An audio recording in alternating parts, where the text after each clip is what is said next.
KB the writer. She's been doing her thing for some years as a writer. I did not know her as a singer, songwriter, rapper. Didn't know any of these things. So I'm super excited that she's joining me today here on the Static Podcast. She's got a new album called the Rachet Tape.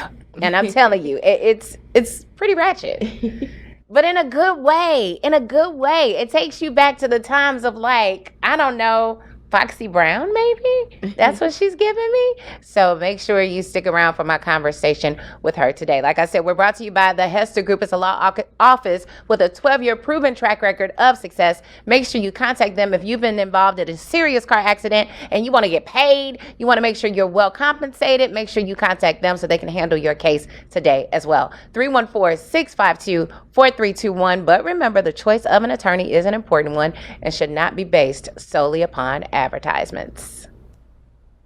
And welcome to Lil Homie Monday, Miss KB the writer. Hello, thank you for inviting me on. You are so very welcome. Just make sure you speak directly into the microphone for me. And I know, getting into this whole performance game, how has that been for you? It's actually been an easy transition. Okay. Moving, because before I started like putting myself out there as a musician, right. I was a poet, so I did like a lot of open mics and things like that. So yeah, but you don't feel more exposed with the voice, like something, because the voice is a tricky thing. You never know. It's an instrument, and if you don't warm it up right, you don't take care of it. Yeah, it's been a journey. Yeah, like, I rehearse a lot. Okay. And I just try to practice and make sure I practice before I have any type of show, even if I'm just performing at an open mic. Yeah. Because that's something I do have to get used to. Because when you're doing poetry, you just kind of just spitting. Right. But with my music, I'm like kind of singing and rapping, and I'm moving around the stage, and it's super melodic. And I'm curious, and like I told you off the mic, that I really have wanted to get with you and do some acoustic things, because I think it would be fun just to hear some of the rearrangements, because your music is so melodic. Yeah. So going back to the first album, Love Sucks. My favorite song is Snow Factory. Yeah, it's everybody's favorite. That wasn't even supposed to like be on any project. Really? Yeah. And did it start off as just a poem, or did it start off as a song? No, I actually got broken up with at Snow Factory. What's that? It's an ice cream shop in the Loop. Oh, is it? Okay, Yeah. I've never even been there. Yeah, okay. they have the rolled ice. Oh, okay, yes, Yeah. I've seen it. And okay. so I was in the studio with my producer, and then this guy, he hit me up like, hey, can you come outside? And we ended up going to get ice cream, and he ended up telling me like he wanted to see someone else. And so when I got back to the studio, I was like, I just got dumped. Oh my God. And so I was like moping around the studio for a few days, and my producer blared the machine. He was like, I made this beat for you. And it was the Snow Factory beat. Really? And and so I like originally made the song just because I kept whining. Okay. And so why not? Let's do the Taylor Swift, but now it's the KB Thompson. Yeah. And the KB the writer, and write a song about it. Yeah. And so the whole project kind of went around that song. That's all. Okay. Yeah. Well, we got a little snippet of the performance, the live performance of it. Okay. So let's go ahead and take a look at that. You speak up, I tense up, I know what will be. A breakup, my face up, I can't let you see. Then I'm in my feelings, a stoic disposition. You tell me that you're willing, but only as a friend. I would ever wanna be your friend. You know what I want, it's more than. You're just now joining us. We have KB, the writer here, also Kayla Thompson. Can we say your real name? Yeah, that's fine. Okay. So, yeah, that's kind of rough. But at least he told you he wasn't just trying to play you and lead you on. Yeah. Are y'all still cool? No, we don't talk anymore. And I sent him the song, and he was like, "You are so clever." I'm like, "I know." Because if you were there, it's like a real play-by-play of what happened. Wow. Yeah. You're really talented. Thank you. You are, and I love it. I get so excited, especially when I see young people like growing in their little space and growing outside of it. It's like, obviously, I knew you as a writer from when your father passed. Yeah. And you wrote a beautiful piece that actually got published. So tell us about that. That was actually one of the first things I wrote to when I started blogging. I started blogging as a way to kind of process my grief. And I wasn't even on social media at that time when I published that.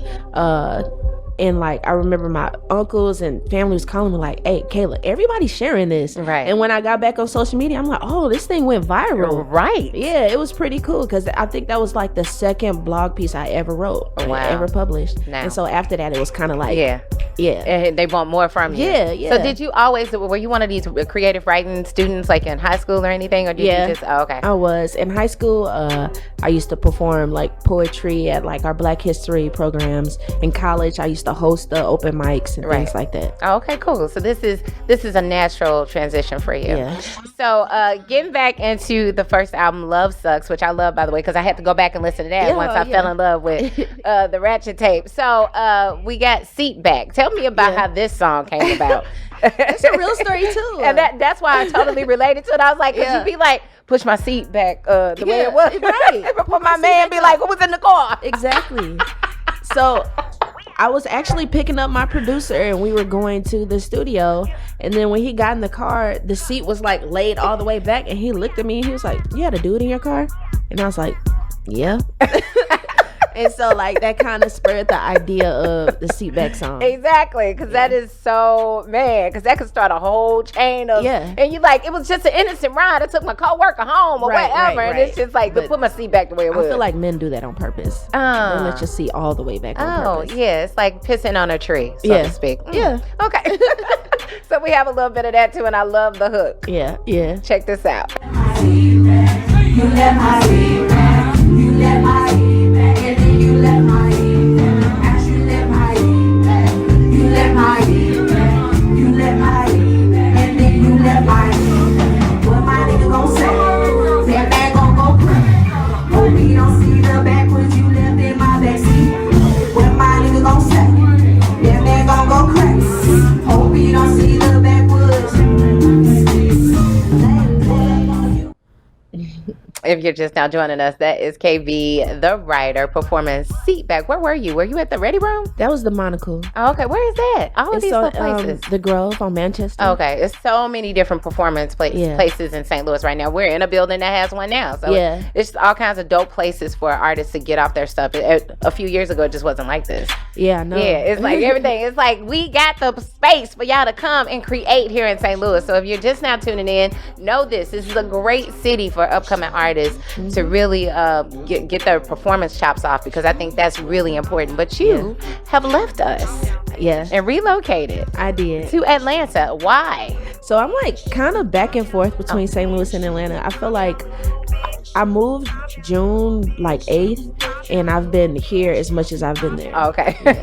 But I moved because I just needed a break. You know, St. Louis, I love St. Louis. This is my home, but it also has a lot of hard memories. And so I wanted to take a vacation, honestly. And then you deserve it. I like quit my job for the summer. I work with kids. We had summer camp. We weren't having summer camp. So I like, this is my opportunity to just go somewhere else. Yeah. And I ended up like really liking it. I'm like, okay, I have to stay. I've been getting a lot of opportunities with music and like being creative in Atlanta. And you know, that's just a bigger platform. It is. I mean, and people have different experiences with Atlanta. I know for me, it doesn't feel like home. Yeah. Every time I go, I love to visit. I have really good friends there, but it just never really, I'm like, hey, I don't get no hollers in Atlanta. Nobody tries to holler at me. I be like, I can't go where no man is checking for me. We can't do that, and I'm a single woman, so that ain't my city. Right. But I'm sure there are other opportunities. Like you said, you have musical opportunities to explore there. So did you record any of the album in Atlanta? Or okay, everything was done here. Was okay. I've worked exclusively with St. Louis artists and producers, engineers, with the production of both of my projects. Okay, great. I love that. So yeah, this is, and that makes me even more excited about, because I ain't know if you had to leave to go record, but you didn't do any of that. So I love that. So I did want to talk more about your personal journey, because you said St. Louis does hold a lot of hard memories, and since I am familiar with your story, I do want people who are not familiar to really know what you've gone through, because it's been quite a journey for you. Yeah. And you've held up quite nicely, I should say. And I don't want to feel weird or make you feel weird, but I have kept an eye on you, because I remember when your father passed away, and I was just so heartbroken. He died on my birthday. Oh. So I was so heartbroken. And I thought about you when your brother passed away in the very same manner as your father. And then I know your family. I know your aunt. I know your other uncle. And it's just like, wow, you come from a great family, a tight, close-knit family. And for tragedy to strike like that twice, it's like, did you know that you would be okay? I didn't. Okay. But I am. Yeah. I don't know how to explain it. I guess I just always had it in me to just keep going. Yeah. And with my brother passing, that's what really kind of pushed me to just do whatever I wanted to do in life. Yeah. Because it made me realize, like, you really can die tomorrow. Right. So are you going to be happy with what you did in your today? Right. If you do pass. And I always wanted to, like, rap. I always wanted to make music since I was, like, in elementary school. Really? Like, why am I not? Because, I just felt like when I was younger, like around middle school, I would rap, and then my brothers or like people would be like, girls don't rap, because it was during that hiatus when it was just one female rapper, right? And not making noise for real. Exactly. And then a lot of there's a stigma with being an artist, like you're not gonna make money with that. What are you doing? Everybody's a rapper, right? But I always wanted to do it, and so I was like, I stopped caring, basically. Yeah. And I'm glad you did, because I live, honey. I am living. I called Kevin Johnson. I said, why am I loving this? He was like, what you know about that? I was like, he came to my listening party. Yeah, he told me, and I was jealous. I was like, I've been so out of the loop. And I even, because John Alexander is the one who hit me to your music. Okay. Shout out to John, because I was telling him I needed guests for Little Homie Mondays, and he was just like, what about KV? And I was like, I know that girl. What's she doing? And so I pull up the album, and I'm like, are you serious? And I love it. Yeah. So I know you saw that I actually wrote one of your lyrics out. Yeah. I'm almost embarrassed that was freestyle too. I live. I was like, girl, if you don't get out of my past. No, I'm just kidding. Oh wow. Oh my God. It was so relatable and funny to me. And I played it for somebody else, and he's like, she's pretty clever. It was like a naysayer, one of these people. It's just like, yeah, I can't believe you like this. And it was like everything you kept saying, I was like, I told you she's dope. Like, I'm super excited. I was trying to be funny. Like, it was I don't hilarious. take myself too seriously. Yeah. A lot of people are like, is this like real? No. And I just had to explain to them, like, I'm building a whole world with my music, with the concept of love. Okay. So if you think about it, like a romantic comedy movie, in the beginning of the movie, the girl probably gets her heart broken by somebody. That's the very beginning. And then she goes to like this transition in her life where she's a hot girl, basically, living her life. And then at the end, she like meets somebody, or she falls in love, or something else happens. Right. So I have more stuff coming. Right. Okay. So you're taking us through a journey. Yeah. Is this your real life at all? Well, some of it. Yeah. It's fact and fiction. I love some it. of the stuff I pulled from like my friends' experiences or things I've seen. Absolutely. And then some from my own life. Okay, so we got to get in the band. Yeah, that's a fan favorite right there. It seems to be. Is that a St. Louis saying? Because we are so quick to call somebody a bitch ass nigga. Yeah. Is it? I think it is. I don't know. I don't know, but everybody's been taken to that in St. Louis, that song. I don't know why we say that. It is the worst thing you could say to a man. Yeah. It really is. Yeah. It's like the depths of hell. Like, you say that to a man. I don't know if our men here have just gotten conditioned to hearing it, where they don't even trip off of it that much. Right. But it's terrible. It's a horrible thing to say to a man. Yeah. Let's get into it. You for the bitch that you are. Cause you a bitch ass nigga. I thought your mama grow. You still a toddler though. You think you shouldn't too. I see the bitch in you. I thought your mind would grow. You still a toddler though. You think you shouldn't too. I see the bitch in you. I see the bitch in you. I see the bitch in you. I see the bitch in you. I see the bitch in you. I see the bitch in you. I see the bitch in you. I see the bitch in you. I see the bitch in you. You's a bitch. That was KV, the writer, and you just heard her latest single is called Ban, aka Bitch Ass Nigga, from her new album, The Rachet Tape, which is one of my favorite EPs ever. Oh, and I love the fact that you did switch up your style, because like when I started looking at pictures, because I was like, this don't look like her. Yeah. Yeah, this whole thing. It's the brand. Yeah, and I love it. And I love it. You're so smart. So what were some of your favorite books? I really like the Hunger Games. I like this author. Her name is Nnedi Okorafor. She writes like African sci-fi. Oh, so it's like black characters but with powers. And so I really like science fiction. I'm a big nerd. Really? Yeah. So how old were you when you started discovering stuff like that? A kid. Really? Yeah. Oh, okay. For my birthday, my dad used to buy me books because he knew that's what I wanted. I got you. Okay, so well, that leads to writing. Yeah, definitely having a very good understanding of the English language and different genres of writing really does get you prepared to become a writer, and I think that's important. A lot of people who claim to be rappers or writers, they don't read enough to really share experiences. It's like, where are you gonna grab and have this? Yeah, it's storytelling. Yeah, I think that's important. So kudos to you. You could teach some people a few things. Have you ever thought about teaching? I used to be a teacher. Okay. I taught for 3 years in St. Louis Public. Oh, did you? Did you not like it? No, it's just I moved into after school programming. Okay. Because like I'm really good at working with kids. Okay, gotcha. I know that's just part of my journey. Okay. But I just wanted to do something else. Yeah. Switch it up. I love it, girl. I'm here for it. I love the journey. So I'm super excited. So you've got another song that caught my ear, and I had to laugh out loud, and I played this for a man, and I know he was looking at me like I was crazy. I was like, this song is awesome. Dick print. Yeah. So oh man. I know my mama didn't hear my project yet. I was just about to ask you about your mother.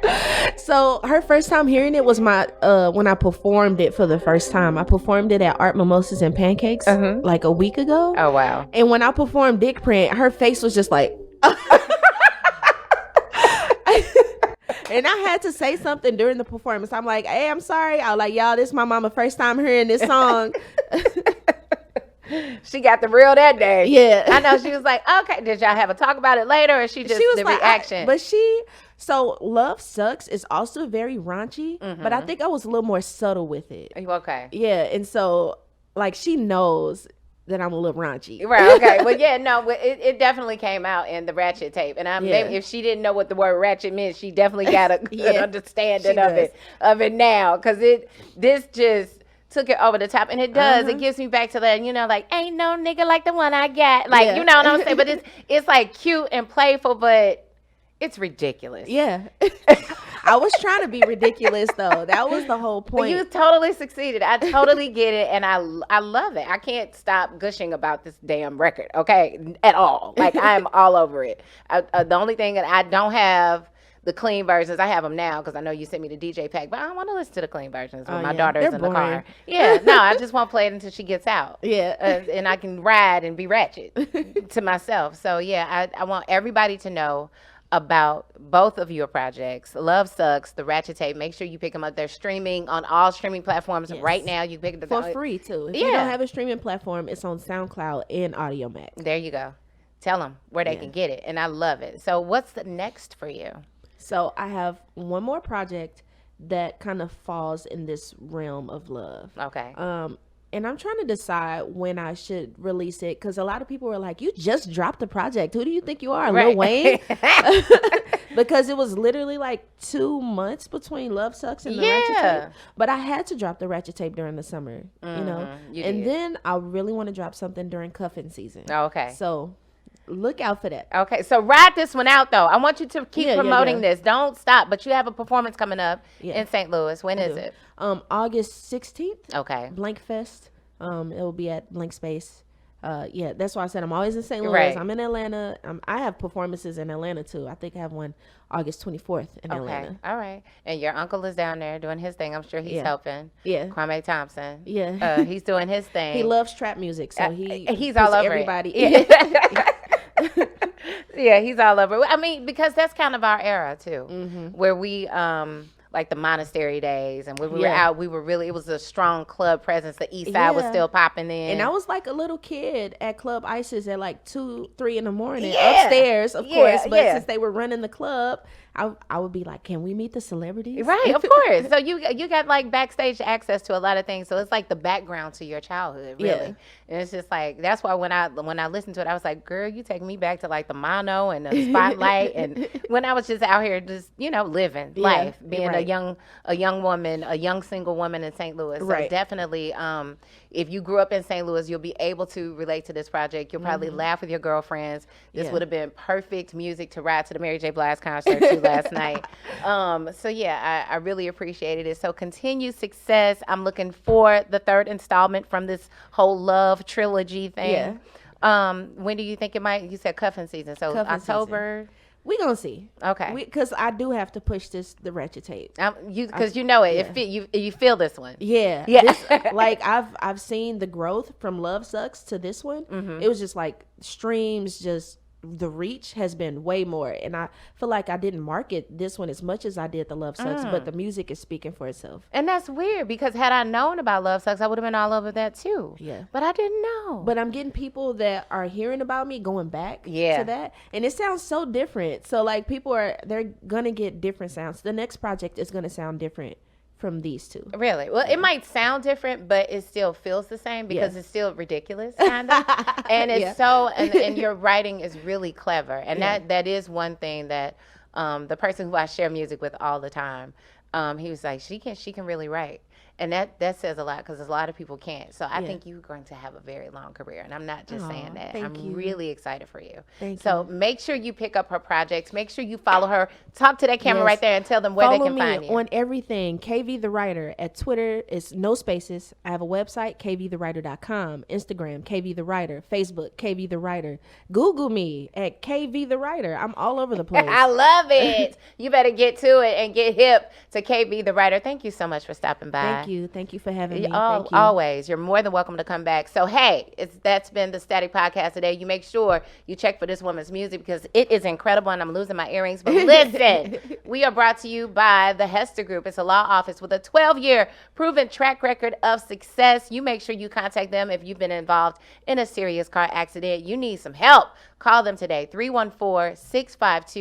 314-652-4321. Just remember the choice of an attorney is an important one and should not be based solely upon advertisements. That has been our Little Homie Monday. Little Homie out here doing big things, man. I love it. Keep it lights right here. It's the Static Podcast.